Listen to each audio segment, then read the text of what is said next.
Thank you again for coming on today. My name is Carolyn Tran, and I am a co-director with Communities United for Status and Protection. Thank you for joining today's webinar on what's happening with Mauritanians. This comes as news of the Biden administration has now restarted deportation flights to Mauritania, an unconscionable decision and a sharp departure from decades of American bipartisan immigration policy to not deport people to Mauritania due to the prevalence of slavery, forced statelessness, ethnic cleansing, and other race and ethnicity-based human rights violations that Black people face in the country. Under the Trump administration, these deportations restarted, and since the very beginning of the Biden administration, we have been calling for them to reverse this policy, return to decades of bipartisan precedent, and to designate temporary protected status for Mauritania. Instead of doing this, we are now seeing deportation flights take off. Next week, another one is scheduled to deport people who have escaped slavery, are in the US right now, and are asking for our help. This administration has the opportunity to stop this suffering, and we will call on them to immediately do so and designate TPS for Mauritania. Today, it is my honor to introduce our esteemed speakers who have been on the ground witnessing, supporting, and advocating on behalf of Mauritanians in the United States. Many people on this call have taken calls from our neighbors and friends and community members who are scared of being torn from their families, scared of being deported to a place that doesn't recognize them as citizens and a place where they fled egregious harm. We ask that you listen to them. We are joined by Zainabou Sall of the Mauritanian Network for Human Rights, Dr. Saidi Sarr from the African Bureau for Immigration and Social Affairs and the Black Immigrants Bail Fund, Daniel Say from Haitian Bridge Alliance and the Black Immigrants Bail Fund, Hadi Gassama from UndocuBlack Network, and Mike Hagno from the American Civil Liberty Union Immigrant Rights Project. Our first speakers will provide information about the current TPS campaign for Mauritania, how human rights experts and members of Congress have repeatedly over and over again pointed out the dangerous and deadly conditions in Mauritania that warrant a designation, and how this administration has failed to properly screen asylum seekers from Mauritania for protection, provide them with interpreters, and setting arbitrary bonds for each of them, as we saw just last month at the Desert View Annex facility in Adelano, California, where this administration has detained over 100 Mauritanians. Our Mauritanian neighbors, friends, and family members deserve protection from deportation and work authorization so that they can remain with their families and their communities and live with work and dignity. I introduce Hadi, Zainabou, and Maikan. Hadi to give context on the campaign first. Thanks so much, Carolyn, and thank you all for joining us today to have this really important, timely, and quite frankly, urgent conversation. As Carolyn mentioned, the deportation of Mauritanians, particularly Mauritanian asylum seekers, for a very long time was not US policy. Both under Democratic and Republican administrations, this was just something that the United States opted not to do because of the gravity of the human rights violations that occur in Mauritania. Many of our organizations have worked with the Mauritanian communities all across the United States for several years, many of whom have been in this country for since the early 90s, some even longer, who came here as asylum seekers. During that time, the policy again was not to deport Mauritanians. They were not a top priority for enforcement activities. However, when the Trump administration came to be, that policy swiftly changed, where the administration decided to, in fact, start deporting this vulnerable population of folks. And so when that happened, all of our organizations here on this call and some not present, came together and decided that, that cannot be. And so we've been seeking for the designation of temporary protected status, which is also, again, a very well supported bipartisan policy that protects people from countries where there are ongoing human rights violations or other sorts of temporary and extraordinary conditions that make it unsafe for someone to go to. It ensures that people are not deported to those places, and it also ensures that while they're not deported, that they also have the right to work in the United States. Obviously, TPS in the name, it is temporary. It's not like asking for green cards or any sort of permanent status, but it is a humanitarian provision. So our groups, I think for now, several years have been asking for the Biden administration to designate TPS for Mauritania. And dishearteningly, what the administration has done is quite the opposite. They've decided, while considering TPS, that they would detain this vulnerable population.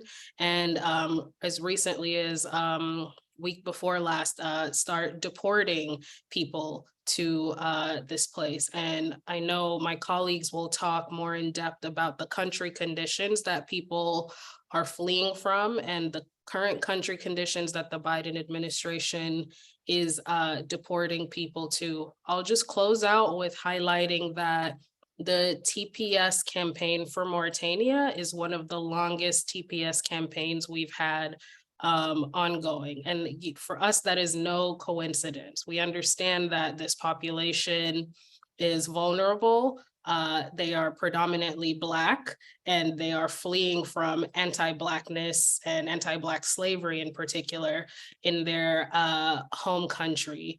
We always raise the example of the designation of TPS for Ukraine, which happened a week into when the conflict started, and compare that to the years that we've been asking this administration that's purportedly supposed to uphold human rights values, but has yet to designate TPS for this country, where the country conditions, by all accounts, merit a designation. So I'll stop there and hand it back to Carolyn. Thank you. Thank you, Hadi. And next, I would like to introduce Zainab Boussal from the Mauritanian Human Rights Network. Good afternoon. Thank you all for your for being here. Thank you, Caroline. Thank you, Hadi. When we said why we are here, why Black Mauritanians are fleeing in Mauritania. In 2023, we used to talk about slavery in Mauritania. So Mauritania is still practicing slavery, even though on papers it said it been abolished in 1981.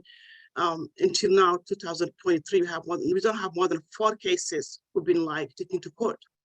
So the reason is the system, the government of Mauritania, because they are like Arabs, they are the one who are practicing slavery.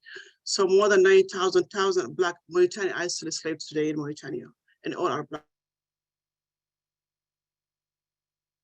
And then we have thousands of Mauritanians today who may be enslaved because of the current situation of the country. So people are fleeing because there's apartheid in Mauritania. There is no equal rights. So there's a genocide who's not even been criminal this time. So from 1987 to 1992, there was a wave of how to erase Black Mauritanian from the country. And then thousands of Mauritanian, more than 65,000 Mauritanian, all Black, been expelled to Mali and Senegal. And all are professional, from government worker to healthcare professional to teachers, and then to nurses. And then those people, they've been expelled to Senegal, and then so many villages occupied Black Mauritanian been burned, disappeared completely from the earth, from Mauritania. And then all Black soldiers, they were not lucky to leave the country. They were executed, tortured, and then buried in Mauritania, and no one talk about it. This was a genocide against Black Mauritanian, and specifically from the Fulani community. So this is why they live in Mauritania. It's not for a better life, because the country condition is very clear. This country is only Arab country, and then the Black will not be in that country. This is the reason people are leaving Mauritania to escape from slavery. And then women being sold, children being sold. We have forced labor for the children, women be violated, children be raped, young women be raped because of the condition of Mauritania. The only problem they have is because they are Black. So fleeing apartheid in Mauritania, fleeing slavery and racial discrimination in Mauritania, many Black who flees the country and are in this country, they're facing a lot of obstacle because on the immigration system. Because what we're seeing at this time, and then way before, people who've been here for years, who fled this country from 1987 to now, are in a bench where they, because of the system, they weren't able to find people who got the language barriers, because if you don't speak language and you are in the court system, you really have to find someone who would help in an asylum case. And it didn't happen before. So they lost the asylum cases, and then they've been to the country more than 20, 25 years. And then what happened, during Trump administration, they've been deported to Mauritania. And then what happened when they get to Mauritania, they're going to be in jail. They're going to be tortured. And then some of them will be again becoming slaves. So it's kind of an ongoing roller coaster for Black Mauritanian. So as long we have the system in place, as long we don't punish the slavery in Mauritania, I don't see how is it safe for this Mauritanian to be taken back to Mauritania, because they're going to be harmed. They're going to be killed. And what's going to happen next is kind of continue, because you are fleeing slavery, and then you come to the United States afraid of country freedom, and what happened? You're going to be in jail for years, for maybe in custody for a year. And what's going to happen? You're going to be deported to Mauritania. And then as a Black, and as they said, any Black is a slave. You're going to be in jail. You're going to be tortured, and then you're going to be a slave again. So we really have to see a way how we are able to keep the Mauritanians safe. The Black Mauritanians who lived here for decades, for 25 years, for 30 years, they deserve any type of relief to be able to be safe and live with the children. But the Biden administration should at least alter the flights. Because last week, I think 2 weeks ago, we had a flight going to Mauritania, and I can give a specific case, because he was lucky not to be taken to Mauritania that day, but he's on the deportation list. A young man whose name is C, he'd been here for 3 years in this country. He fled slavery, and he was able to escape to come to the United States. Because of his identification, his case was denied, and he will be taken back to Mauritania. And what's going to happen? He will be taken back to his master, and then what's going to happen? He's going to be tortured. Because so many issues the Mauritanian having problem now, what he's holding against Black Mauritanian, they having issues to show the identification in Mauritania. When you are Black, it's hard to get the citizenship. It's hard to get a birth certificate. It's hard even to get an ID. Mauritania is the only country where an Arab can go from place to place without needing any identification. But it's not the same case for a Black Mauritanian. They hold in our documentation to be citizenship of Mauritania, you have to speak Arabic. You have to be Arab, no Black. And then we have the land grabbing. This is a stealing from Mauritanian. So the only thing they have left at this time is the land, because they cannot work, they cannot go to school. The only thing they have is the land. And the land are taken away from the Mauritanians. And then what happened? We're gonna see a new wave of slavery coming on, because they cannot survive. And then these Arabs who taken away their lands are going to make them work. then this is something we have to work together, and then ask the Biden administration to all the deportation to Mauritania for now, and then to design TPS for Mauritanians who've been here for long, who've been for 30 years, to keep them safe. We urge the Biden administration to really help us keep the Mauritanians safe and live in this country. Thank you.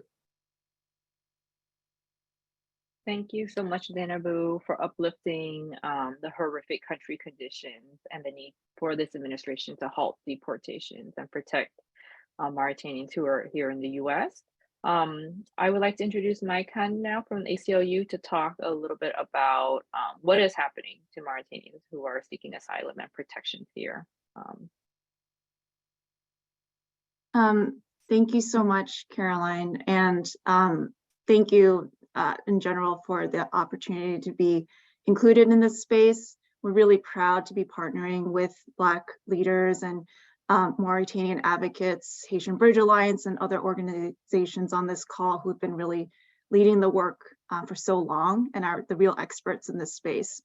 So I think what would be useful at this point in the conversation is to give a little bit more of a legal context of what Mauritanians are facing when they try to seek protection from the US government and the barriers that they face in the immigration process.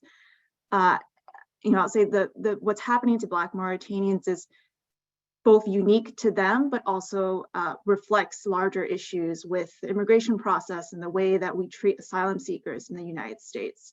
And I'll focus primarily on two issues. The first of which is unnecessary detention. As Zainabu, Carolyn, Haiti have all talked about, Mauritanians are fleeing horrific conditions and treatment and have multiple grounds for seeking asylum and other humanitarian protections. And they have the right to apply for those protections.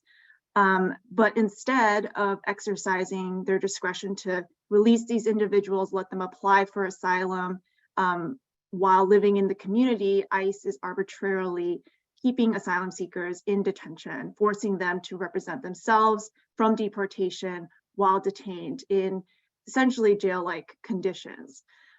The law gives ICE discretion to release people on what's called parole. And ICE has many tools in its place, alternatives to detention, to mitigate any concerns with flight risk. But what ICE cannot do is issue blanket determinations, denying people parole without doing an individualized review or setting bond at incredibly high amounts without considering their financial circumstances. In fact, ICE has a parole directive in place that basically has a presumption of release where an individual has a credible fear of persecution or torture, which these individuals obviously do and have places to go to. But we know that ICE is not following this policy. They're making arbitrary determinations, setting bonds at incredibly high amounts, even $1,500, $5,000. And given the conditions that we know that Mauritanians are fleeing, it's pretty safe to assume that they don't have the resources or ability to pay such high amounts.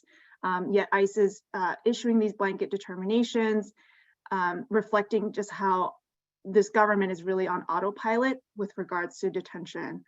And it not only harms the individuals and their ability to pursue asylum, but also the public at large. These are just unnecessary, costly detentions taking place. The second issue, and I think this plays with the detention, obviously exacerbates detention, is the language access issues and just how draconian our immigration process is. The vast majority of the Mauritanian asylum seekers speak languages of lesser diffusion, rare languages like Pular, Mauritanian, or Soninke, and many are not literate precisely because of the discrimination that they face in their country. Their languages are not taught there, or they're completely excluded from the education process altogether. And while the federal government is supposed to ensure that people with limited English proficiency have equal access to federal programs and services, we know in reality that that is not happening. When people are detained, they don't have access to interpretation or translation services. And yet we're expecting them to defend themselves from removal, fill out these applications that are all in English, and submit their proof all in English as well to asylum officers, immigration judges who do not have the right cultural context and understanding of what's happening in the country. We know that despite that there are clear regulations and agency policies that make it clear that the government must accommodate people who speak other languages, who don't speak English, must provide interpretation in their preferred language. But we know that people are being forced through credible fear interviews, as well as hearings in immigration court in other languages like French, Arabic, and English, which leads to issues of misunderstanding. People are not able to fully participate in their own removal cases because of these language barriers. And this seriously prejudices not only their asylum case, but also leads to wrongful removal orders. And I know that later in this call, we will be highlighting specific examples of this. And I think both of these issues, over detention, as well as the language access issues, are really reflected in the group of Mauritanians that are currently detained now at Adelanto at the Desert View Annex in Southern California. I know that Daniel from HBA will be going into more detail about their situation and the heroic efforts really to raise bond for these individuals. But I'm just wanting to point to the letter that we joined with other partners calling for ICE to release these over 100 Mauritanians who received an arbitrary bond amount of $5,000 when none of them can afford that, and when they're really facing prolonged detention because of the immigration process and the rare languages that they speak. So with that, I'll pass it back to you, Caroline. Thank you so much, Maikan, for all that context and really the hurdles that folks experience while trying to seek protections. And Daniel, I'll pass it on to you from the Haitian Bridge Alliance and the Black Immigrants Bail Fund, who have been applying for bond. Thank you, Caroline, and thank you, everyone. My name is Daniel Tay. I work with Haitian Bridge Alliance, and I coordinate the Black Immigrants Bail Fund. My heart is very heavy this morning, not only because of how difficult it is each time our community members have to struggle to hang on to a tiny thread in order to access, protection, in order to access relief that other people easily have access to. And, this plays a long way into even us advocates on this call, to our personal well-being and well-being of even the community in general, given how hard this thing is. I've barely slept this night because, we stayed up, Glenn and I, trying to figure out bond processes and bond applications for these Mauritanians, given that the system itself that is put into place for these bonds to be paid, it's so painful, right? To the opportunity that they have, which was, of course, it's not even fair. It's still a pain to get it to work. And so that's just what I felt. And so I wanted to open up with that. But I won't stop. I'm going to say that, the plight of my fellow Mauritanian brothers and sisters is not, it's not new. It's something that we've been struggling. It's just, a little bit, a tip of what the community faces every single day, what Black migrants face every single day throughout this system, while others are being given fair and, fair opportunities, and red carpets are being rolled to them when they're fleeing outrageous conditions. Our own communities always have to struggle. We always have to battle. We always have to fight, starting from fair opportunities to access freedom, language access, the speed or the length at which the administration reacts to issues that concerns Black people is always with a lot of reluctance and always with a lot of hesitation.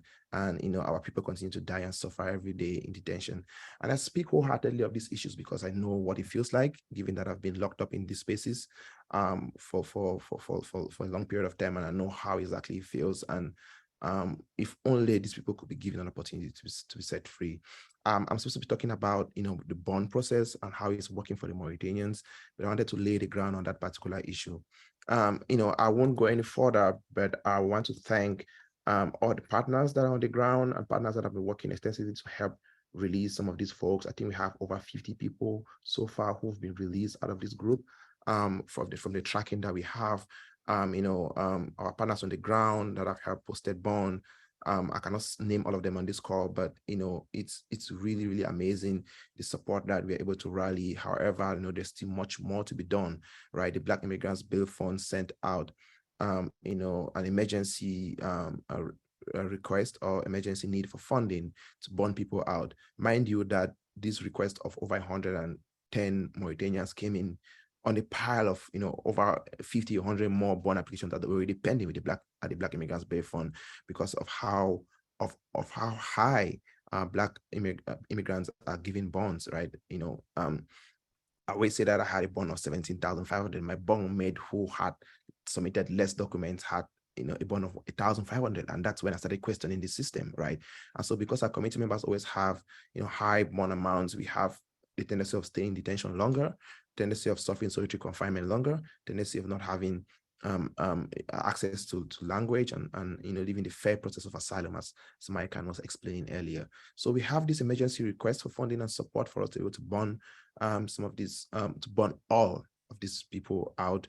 The letter that Mike mentioned earlier was a request for these people to be released.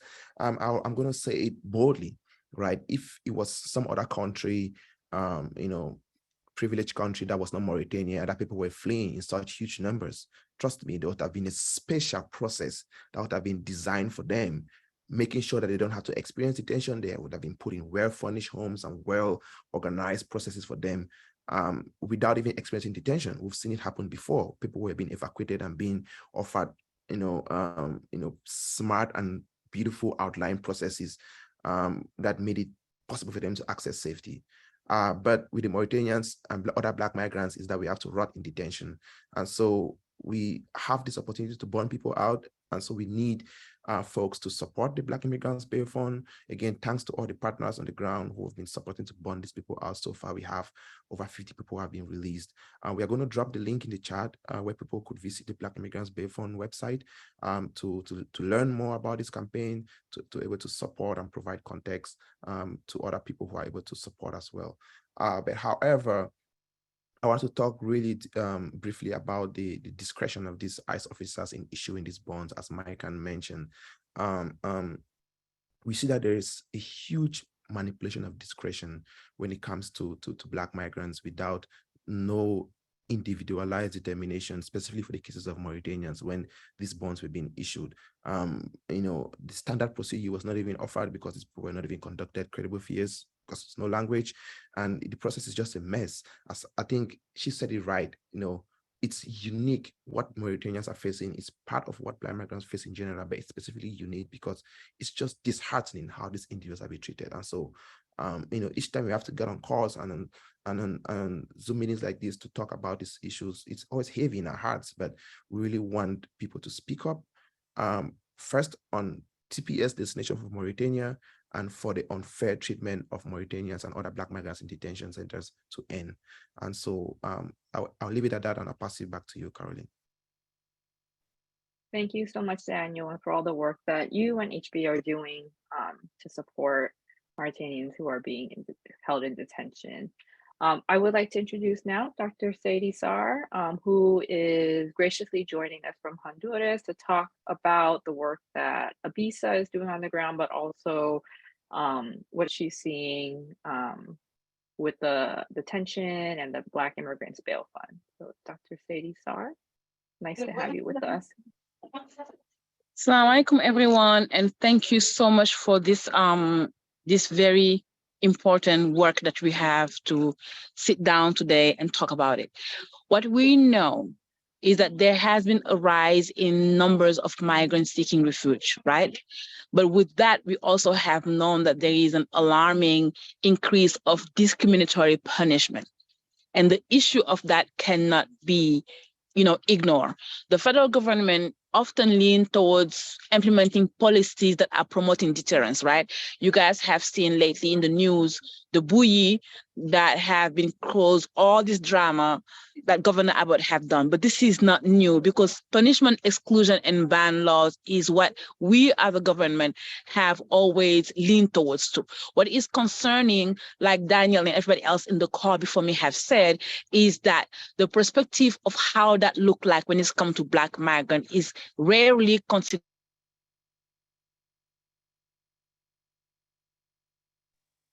However, it is a community that is the most adversely affected, right?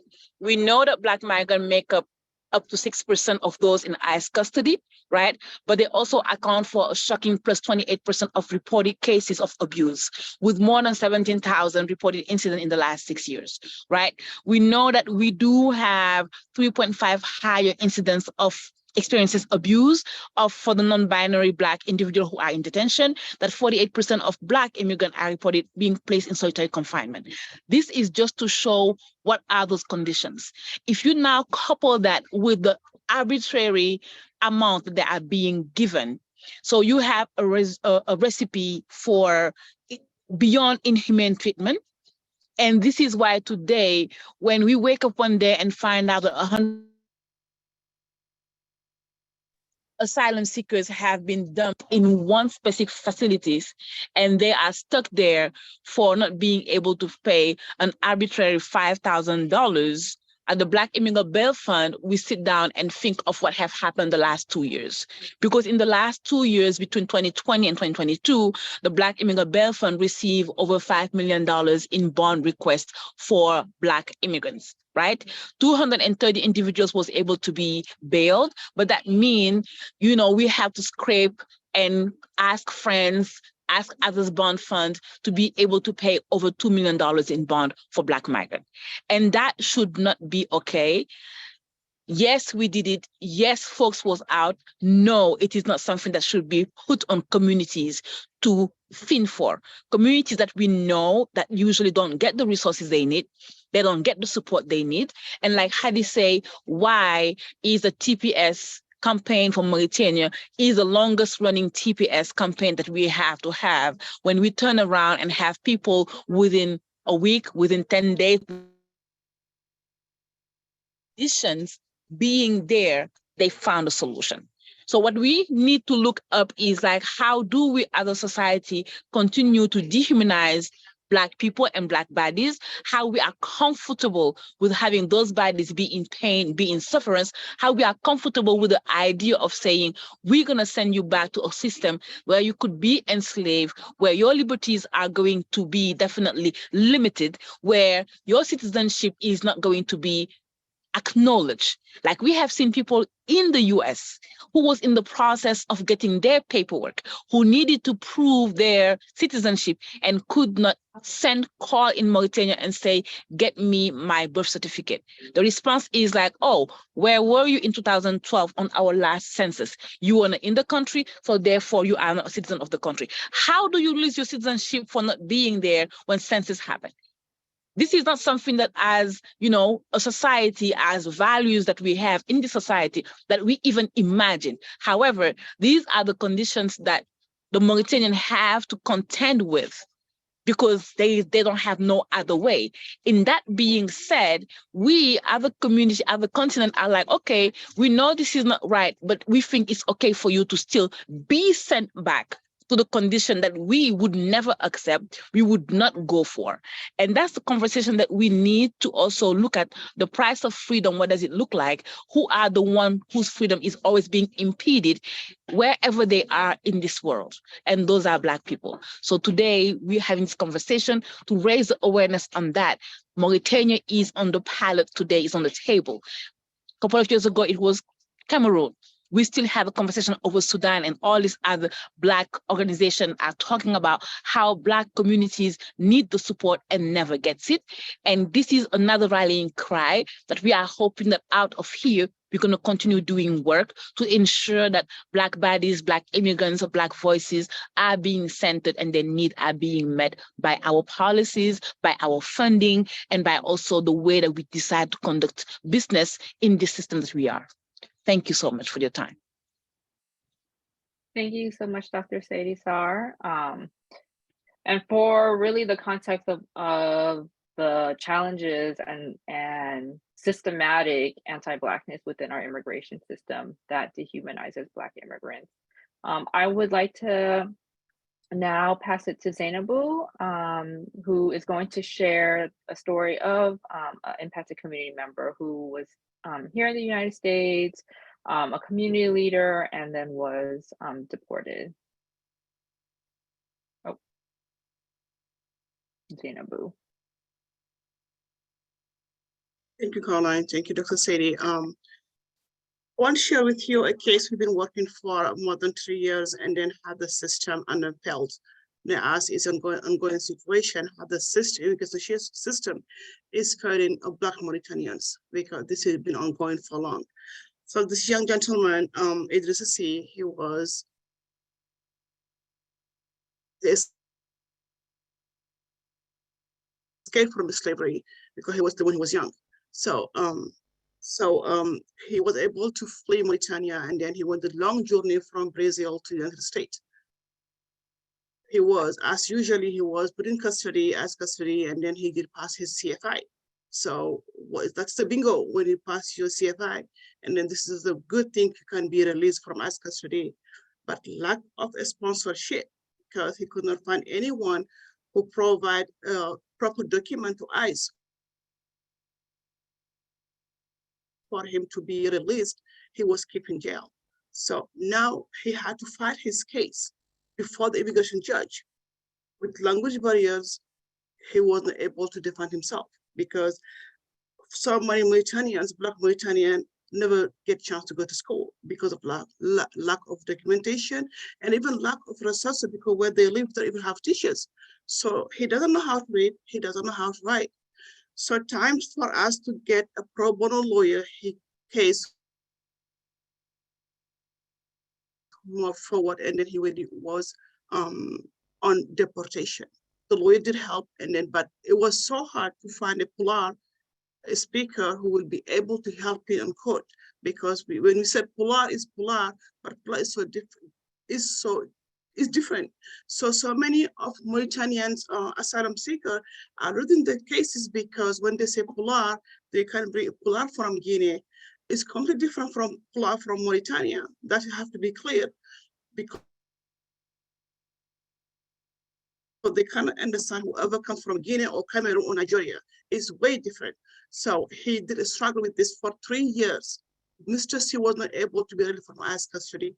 In the last argument they had, his ID was not, it was a fake government ID. And that was not an argument to deport someone back to the slavery. He deserved freedom. He never had freedom when he was a child. He was kidnapped. He was working for someone. He was tortured and he was abused. So Idrissa, he came to the point, the only thing he begged the judge, please send me back to Brazil. Send me anywhere to want. I didn't come here for a better life, but take me wherever you want. Please do not send me back to Mauritania. This was his plea, to send him anywhere. Send me to Mexico, send me to Brazil, to Panama, to Honduras, but please do not send me back to Mauritania, where I can be killed. I can be tortured, but there was no way they would grant him this. And then the first flight went, it was 2 or 3 weeks ago, and maybe the flight was full, and then Idris escaped for one time. And even though he's in jail, that is a freedom for Idrissa to be, he's free, because when he goes back to Mauritania, what's gonna happen to it? We have a second flight going soon, I think in this month, maybe in a week, and then his name on the list. And it's not only Idrissa, he's on this list. We have children escape slavery. We have proof they escaped slavery, but they're going back to Mauritania. One, because they lost the CFI because the language used was not language they can speak. Because someone who speaks Swahili and it was someone who speaks French. The interpreter for this guy, he's going to fail his CFI because they can't understand very well clear French. They've never been to school. If someone who speaks Pular and then you bring someone who speaks Arabic, he's going to fail his CFI. So this is the condition of so many Mauritanians today in ICE custody, and then they just claim it for freedom. And then Idrissa is claiming for freedom. Idrissa is asking to be sent anywhere in third country, but no Mauritania. But the judge decided to send him back to slavery. He decided to send him back to a country where there's apartheid, a country where Black and Arabs cannot live together, a country where we are statelessness, no documents, land grabbing, so many issues in Mauritania, and Black Mauritania have been facing daily basic on this all abuse of human rights. So we pleading for this to stop, no more flight to Mauritania. And then we asking for TPS for Mauritanians. Is it temporary? It's not people gonna stay here. Let's fix the problem in Mauritania. But it's kind of like the Black Mauritanians are used as a bargaining chip. It's kind of political bargaining chip they use right now because they come and hear us. What's going on? Whoever can hear us today, we really want to go back home, but this problem wants to be solved. They want to be free of the slavery. We want our freedom. We didn't ask anything else, it's just our freedom. So we need this to alter. All flights going to Mauritania should not go. And the TPS should be immediate because they have to be safe. We are not okay for people who've been here for 25 years being separate from the children. That is a human rights violation as well. So we believe on American democracy. We believe in this country, and then now we are let down. There's people, hundreds, thousands in immigration jail for years, and then it can just be released because the only problem, language barriers. And then this is a trigger because we will be taken from our mother language to Arabic. 2023, there's no more French. Schooling is only Arabic. This is a tool, as I always said, it's a modern tool to enslave again more Blacks because you cannot go to school. You don't have papers. You cannot go to school because you don't speak the language. And then what's going to happen? All these young children are going to be working for these Arabs. And then what's going to happen? All these young girls are going to work for Arabs, like physical violence and then sexual violence is adding to the load. And then no one is raising the voice to say enough is enough in Mauritania. We really need help. Thank you so much. Thank you so much, Dinabu, for sharing that and really for all the work that you've been doing over the years to really work with community members. And I know that it's heavy and it's hard. And so, you know, we are with you when we are trying to really push this administration to designate TPS for Mauritania and to halt deportations. So before we open up to Q&A, I want to just bring back our last speaker, Dr. Sadie Sarr, to remind folks that all hands help this load lighter, and that we really need everybody to uplift the stories of Mauritanians, why we need TPS, and why we need to stop deportation flights. Definitely, Caroline, like my compadre, like my compañera, Gerlin says it all the time, amplement chai palou, right? So many hands makes the loads lighter. And we understand that every community is at odds and have a crisis brewing or crisis ongoing or a crisis about to happen or have been in crisis for the longest, because this is how this country is keeping us, right? But with that being said, we are here today to call you guys to action in so many fronts, If you are a lawyer and you have enough time, we do need pro bono lawyers to ensure that due process is being done. If we need to find the interpreters, the right interpreters, we will provide the right interpreters so you can help our brothers who are right now in detention, who are being forced to fill out a pro se asylum application as a way to get out of there. So we do need pro bonos who can donate their time. If Caroline, you can put any link, any email, if people are interested, if they know somebody who's interested, please do that and contact us so we can definitely get more people into into the system to be able to ensure that due process is being given to these asylum seekers, the Black asylum seekers, to the Mauritanians who are being detained right now. If you are able to donate, go to the Black Immigrant Bail Fund and donate, because every single penny that you have is going to be used to not only bail somebody, but also organization like mine at ABISA, when people are being bailed out and the Catholic Charity held them for 24, 48 hours, they're calling. They need to get to Minnesota. They need to get to Ohio. They need to get Los Angeles, wherever their family is, or wherever they have a kin, or wherever they have a friend, they need to get to their loved one, and they don't have the means to get to their loved one. So organizations like us have now to pick up the bulk of it and figure out how we're going to get them there. So there is always resources needed. When they end up in communities like what is happening right now in Brooklyn, in everywhere in New York, we need you guys to open up your doors. We need you guys to help us welcome these communities with dignity, to provide them with shelter, to provide them with food, to provide them with any amenities that can help them put their feet on the ground and start rebuilding slowly but surely. We are also, needing you guys to help us uplift the conversation. We have sign-on letters to stop the deportation flight. Like we had sign-on letters when it was asking for stopping the deportation flight for Haiti. This is nothing new.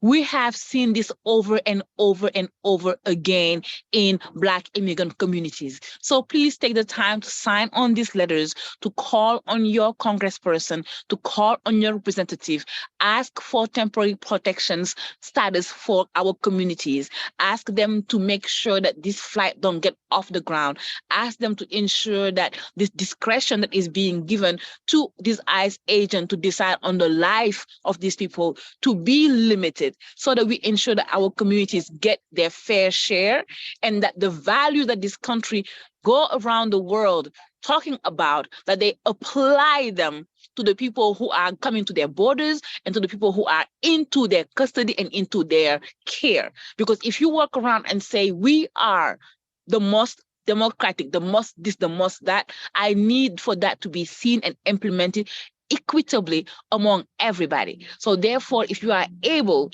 to turn around and get TPS like this for Ukrainian, that should not be very difficult for any other Black immigrant country that we have asked for. So it is time for us to really put our, our foot where our mouth is, however we say it, right? And make sure that these things are happening, because right now it is important. So there is a link to the letter. Please go ahead and sign it. We know that the country's condition, that in Mauritania, you have enslavement, you have everything. What she just said, in 2023, how do you change the national language of a country? Just last minute like that. How do you do that? And it's okay for you to do it. Okay, it's your country, but however, who does it impact? So we need to take all of this in our heart, take it home, think about this system, think about how we are going to be part of dismantling, all this oppression, and making sure that communities like Mauritania today have their fair share of our values that we are spreading around the world. Thank you so much. Thank you, Dr. Sadisar. So now we'll open it to Q&A. If you have a live question, please raise your hand and I will call. The first question we got was, are there any members of Congress willing to intervene or ways they can? This is from Wind of the Spirit. We got BWC to get Romeo Conan taken off a deportation flight, but of course that's an individual case. Is there an equivalent whereby a member of Congress could list all 50 plus people who are left in Adelanto and ask that a stop be put on their flight?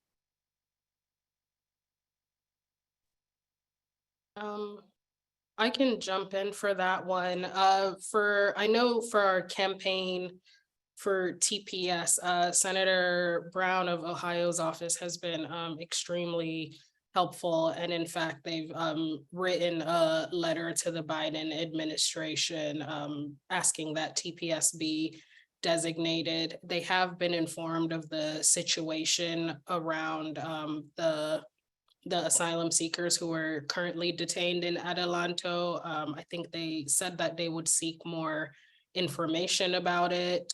They were also informed of the last deportation flight that went out to Mauritania, and they were equally as disheartened as we were about that, especially because since sending that letter to the administration, I think they were told that any kind of deportations or movements around the Mauritanian population, they would be informed of ahead of time.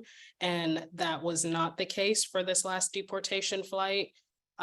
So no commitments yet from like a particular member of Congress to kind of do like a private like name bill for Idrissa, or just for them to do any kind of work for all of the other folks who were detained in Adelanto.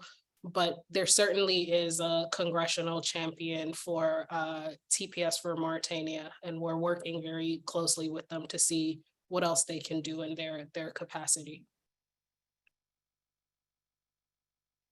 Thank you, Hadi. Any other questions, particularly from media who are on here?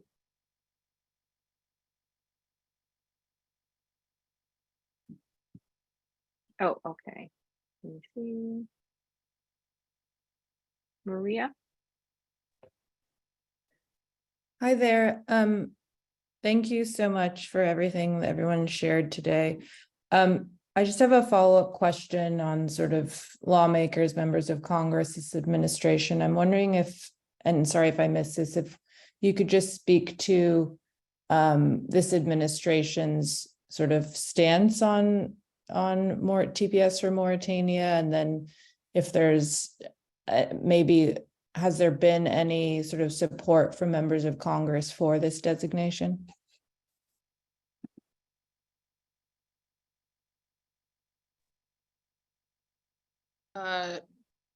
Thanks, Maria. I think I can take this too. Yeah, just the administration has said that TPS for Mauritania is under consideration, right? And that was said, I think, at this point 2 years ago.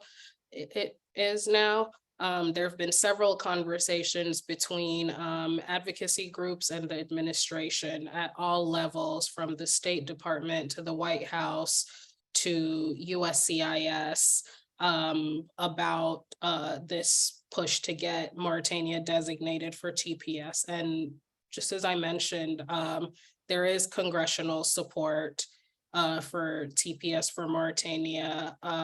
Senator Brown of Ohio has been leading the charge there. They've written a letter to the administration listing out all of the country conditions that were stated here, and making a very clear argument as to why a TPS designation for Mauritania is necessary and needed. And even prior to that, I mean, as way back as when Vice President Harris was then Senator Harris, I think, has also publicly put out a letter when she was a senator, again, stating how dangerous the conditions in Mauritania are, and why it's an unsafe place to deport migrants to, particularly those seeking asylum and safety from enslavement. So yeah, there's definitely, I would say, some congressional support for the TPS cause.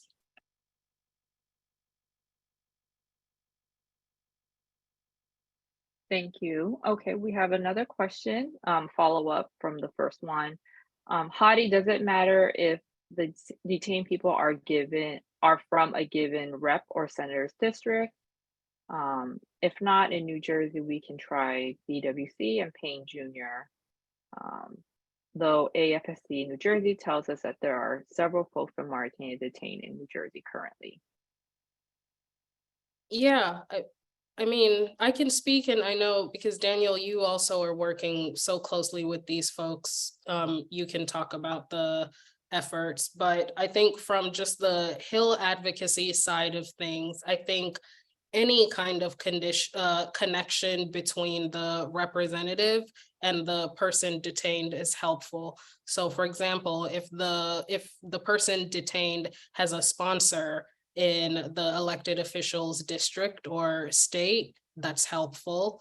If there's just a large community of Mauritanians in that particular state or district, to where the person who's detained, if they're paroled out, would go to that person's state or district, that's helpful. But I think with the New Jersey example, that's also helpful. If the asylum seekers being detained in the elected officials state or district, that's any kind of a nexus or a connection you can make to the elected official for them to see that this matters for their constituency or impacts their constituency in some way, I believe is helpful. But I'll kick it over to Daniel. I don't know if you want to add more.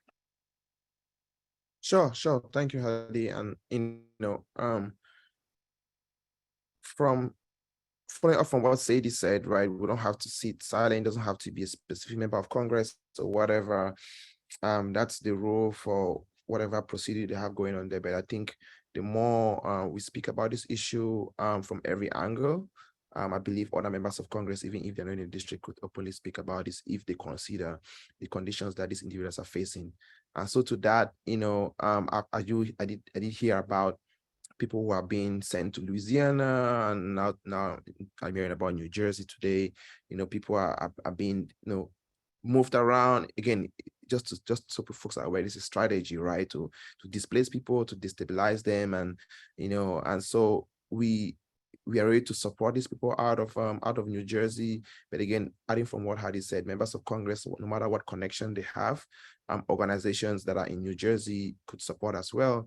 But the idea is that attention needs to be brought to this issue.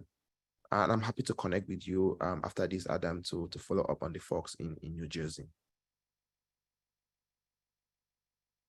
Thanks, Daniel. I'm sorry. We got a question around where in the country are people from Mauritania mostly staying? I am in Southwest Ohio, and it seems we have many new neighbors from Mauritania. What are other regions are seeing this particular demographic growth? And Zainabou, maybe you can answer that question. Yeah, I think beside Ohio, we have a lot in New York as well, because we have a big community from Mauritania in New York. Memphis, Tennessee as well. So this is a demographic we can really see the concern of Mauritania on this location. Sorry, Zim, I think you cut out. Yeah. Oh, go ahead. Go ahead. And Michigan as well. Thank you. And then our last question for the day will be Abdoulaye. Are you able to answer your question? Ask your question? Yes, can you hear me? Yes. Yes. I don't have a question. I just wanted to make a little comment before we disconnect. I would like to thank you all for the hard work you're doing. We really, really appreciate it as a Mauritanian who's residing here. So I see your work and I really appreciate that. And I know, all Mauritanians who are here are really appreciative of the hard work you're doing. Now, I want us also sometime to point out something that is not really being addressed, on different report by the different reporters out there, is the need to change the policies in Mauritania, because not deporting Mauritanians is one thing, but making sure the leaders of that country change the policies inside that country, can be a lot helpful. Because right now, you see in Mauritania, those in charge are those also who are being accused by many, as committing, the crimes back in the days. Like right now, the Mauritanian parliament, the leader of that parliament is being accused himself by being the killer of some Mauritanians. This is outrageous. you know, and he's being silent about it. And this is somebody who probably you'll see traveling all over the world with a diplomatic immunity, and he's a, you know, he's in the eyes of many Mauritanians the killer of their father or their son. So this is not something that we should be watching without saying anything.